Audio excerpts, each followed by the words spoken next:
Ito po ang Tolip Family Park. Pasensya na, medyo late uploads kabayan. Magkano entrance ngayon? Depende, pero yung adult 200. Adult 200 Egyptian or tourist? Hindi, wala. Either Egyptian ka or tourist 200. Ang kids? Ang kids, depende kung anong gusto nila. Merong 260, may kasi Consumable sa mga rides saka mga one ibang ride yun. Kapag dalawang ride, yung katulad sa kanila, 360, 360 pagka may mga rides. dalawang ride, Kapag ka walang rides kahit na ano, magkano? 100. 200 din. So everyone 200 any age? Wala, ganun lang talaga. Okay. So ayan guys, pin ko yung location sa description or sa comment section para sa exact location itong family park.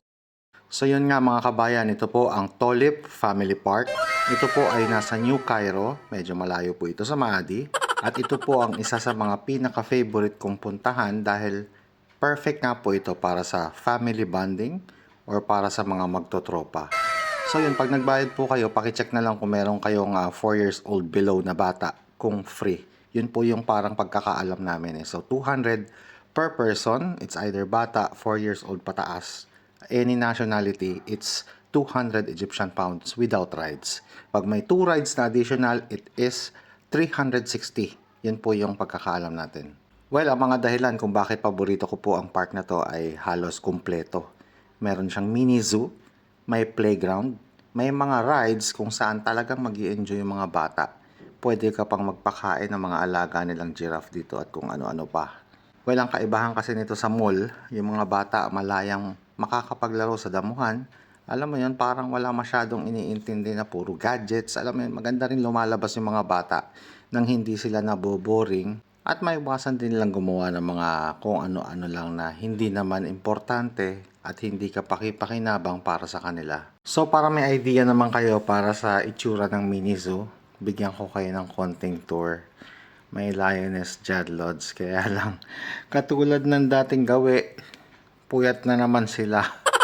At ito may makikita kayo mga pabo, may pabo rin pala sila rito. At iba't ibang klase ng mga hayop, katulad ng deer, katulad niyan mga lods, ang cute niyan, ang ganda ng mata. Pag foreigner yata talagang maganda yung mata eh. Ay yung anak ko hindi ko nadala rito at na-meet sana nila yung mga kapatid nilang unggoy. Joke lang. So yun lang guys, ang importante lang naman sa akin ay mapasaya ko yung asawa ko, anak ko, magkaroon kami ng time sa isa't isa. At maging memorable naman yung aming bonding. Yung trend na nakikita ninyo, nasasakyan din yan. Isa rin yan sa mga magandang rides na inaabangan din ng mga kids. Well, ang sarap nga sa pakiramdam mga lods. Sabi ni Bunso, I hope we can do this again, Daddy. Kaya tignan mo, napasayaw oh. Opa! Well, kung na-appreciate nyo po yung video natin, baka pwede namang pa-like lang kahit wag na heart. Like lang, okay na yon. Maramdaman ko lang na na-appreciate nyo kami. Hindi madaling mag-edit para sa mga content creator na katulad ko. Struggle is real. Laging abono, alam mo naman kay Meta. Pero ito ay kinoconsider namin kawang gawa para na rin sa mga kababayan natin na nag-struggle dito sa Egypt. First time, walang alam, natatakot, hindi alam ang gagawin. Well, sa pamamagitan po ng page natin, malaking bagay po dahil na bibigyan po natin sila ng mga konting idea. At least, nakakatulong po tayo. Sa mga nagsishare, maraming salamat po. Huwag po sana kayong mapagod sumuporta at tumulong sa mga kababayan ng walang kapalit.